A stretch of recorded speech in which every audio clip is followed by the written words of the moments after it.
What's happening? Facts from the Ghost. Let's get the potting.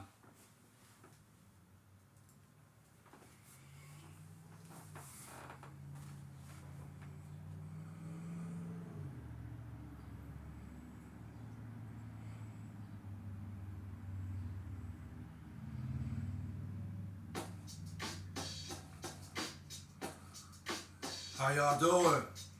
People, states, countries worldwide, period. Constituents, my subscribers, and people who follow my podcast. Today's segment is going to detail how Miami won game two. And for me, it's just basic what Miami, well, basically what Miami has been doing since the play-in tournament. And I've said this so many times in my other segments, dealing and basically explaining my opinions why I feel Miami is at the place they're at right now, which is the NBA Finals. Now, yeah, game one, I felt that I don't want to say that Miami was just a fill-out game for them to see what kind of schematics Mike Malone, Nikola Jokic, and Jamal Murray the rest of the game was going to display as far as in their approach, how they're going to defend and how they're going to play on the offensive end against the Miami Heat. Again, I don't want to say Eric Spoelstra, Pat Riley, Jimmy Butler, Bama Abayu, Gabe Vincent, and the rest of their game. I don't want to say they basically was just using game one as a fill-out game, just to see, what to expect in the series, if that makes sense. But basically, I felt they lost game one because one reason is Jimmy Butler. Just he wasn't aggressive, if that makes sense. He wasn't aggressive. And for me, when Butler plays that type of game, when he approaches a game in that format, I like to think Miami, now I ain't going to say 9 times out of 10 they lose the game, but I would like to say Miami, sometimes loses sometimes they'll lose the game when Jimmy Butler plays like that, when he has that type of game where he's just not aggressive. He's not playing playoff Jimmy basketball, if that makes sense. Because as we know, Jimmy Butler has been showing up and balling out these whole entire playoffs. Ever since the play-in tournament. He's been averaging 30, I want to say, at least for the first 2 rounds of the playoffs.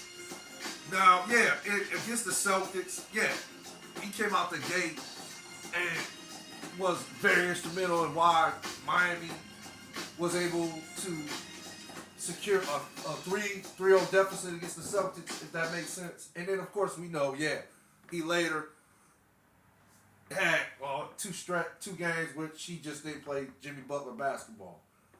But we all know how that turned out. We know now where the Miami Heat are at right now, basically, right? Yeah, that we know how that story is, basically. So now let's get to game two. And did Spoelstra make the proper adjustments? Of course he did. Come on.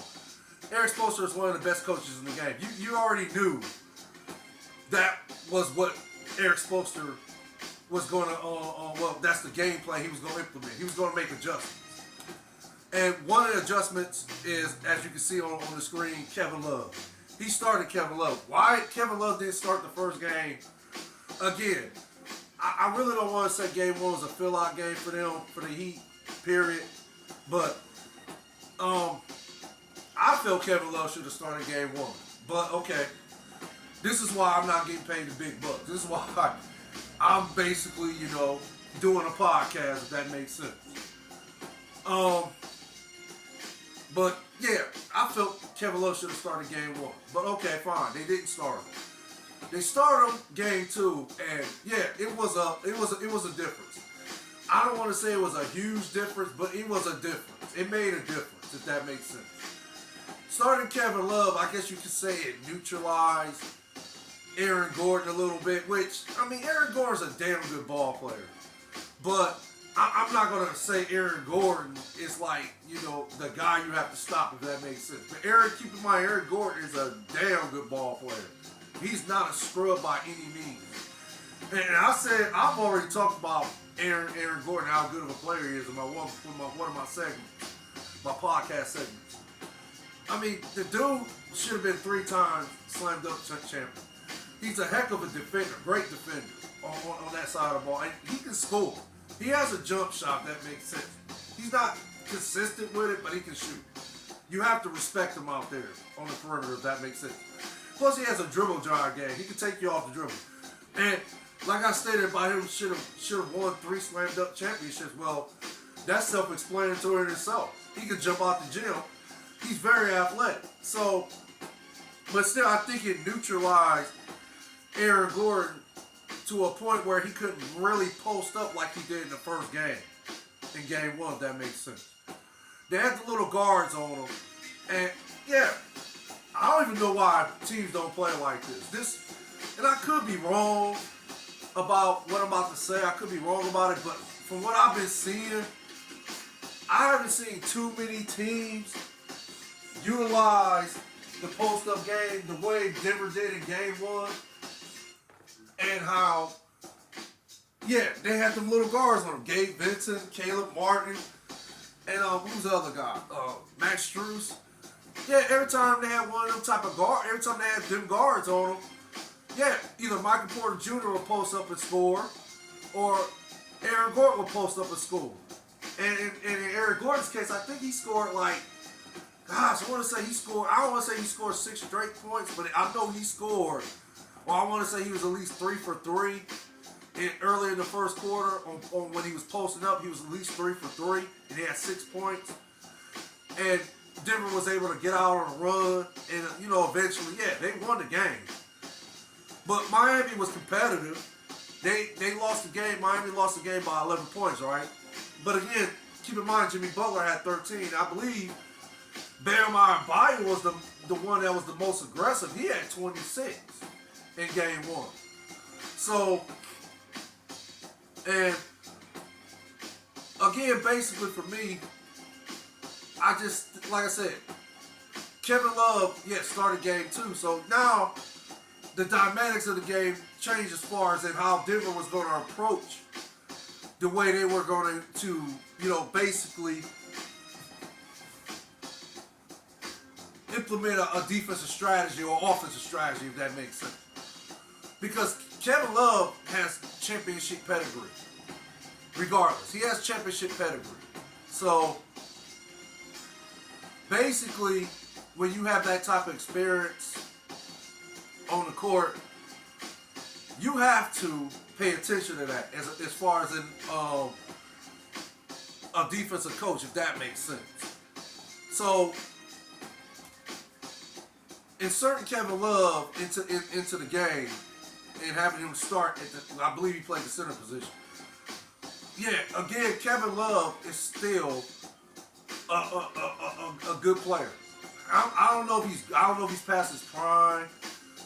I don't know if he's the Kevin Love of old. Because if you keep this in mind, Kevin Love has not been having that much playing time in the last couple years. That makes sense. He hasn't been the focal point of any offensive team since he decided to team up with LeBron James in Cleveland years ago, right?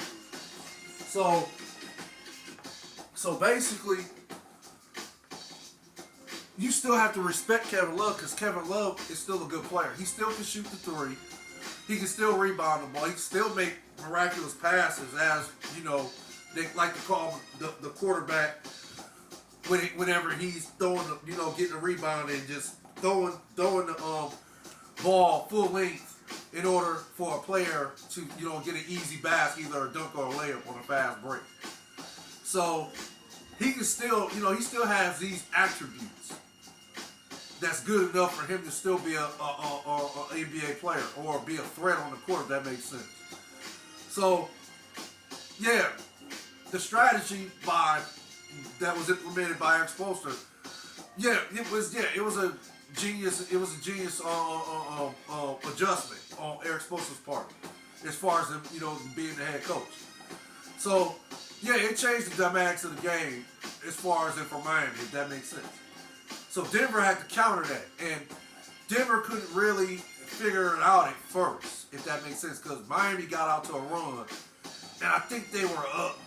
I want to say they got out to like a 12-point lead, if I believe. I could be wrong about that. But Max Strus set the tone as far as for Miami on the offensive end. Max Strus was at one point, I think he was 4 for 7, and he had, I believe it was 12 points. And how he set the tone, he was just, hitting his 3-point shots. First game he was 0 for 10, and I believe he scored no points. And then, of course, he comes out the gate just shoot, and now he's connected in game 2. He's making these 3-point shots. So he set the tone for Miami, in my opinion, as far as on the offensive end. And then, everything else just fell in place for Miami as it usually does. When the role players are hitting their 3-point shots and jump shots, or, getting the dribble drives going, drawing fouls, going to the free throw line, hitting their free throw shots, then, this when actually that team concept comes into play. This is when it's utilized at its highest level for Miami. So, and again, keep in mind, Max Strus set the tone. Then, of course, Miami's rolling until I believe the second quarter. I think Denver finally figures it out. But I think how this took place, and I want to say, when Butler went to the bench, I believe this when Denver went on a run in the second quarter, and they were able to push the lead out, I believe, to I want to say it was up by 17 points at this point. And then later in the third quarter, they was able to maintain a double-digit lead, if that makes sense. And I think they were able to maintain it all the way until, I want to say the last maybe 6 minutes in the fourth quarter. And then this when Miami found their rhythm again. It was like Denver, this thing of it as a heavyweight fight. It's like Mike Tyson. I'm going to use the Mike Tyson Buster Douglas analogy in this game. It's like when, Mike Tyson, they're going, they're boxing, they're battling in these rounds. Of course, Mike Tyson is getting the best of Buster Douglas. We all know that. And as the rounds progress, Mike Tyson, it seems like he's, gaining momentum. He's, getting his rhythm and everything. You know how Mike Tyson do it. It seems like Mike Tyson, the more the rounds progress, it seems like Mike Tyson is going to eventually win the fight or knock out. Either he wins the fight by knockout or decision. But if we all remember Mike Tyson, I believe he knocked him out in the 8th round. Buster Douglas, right? Now instead of Buster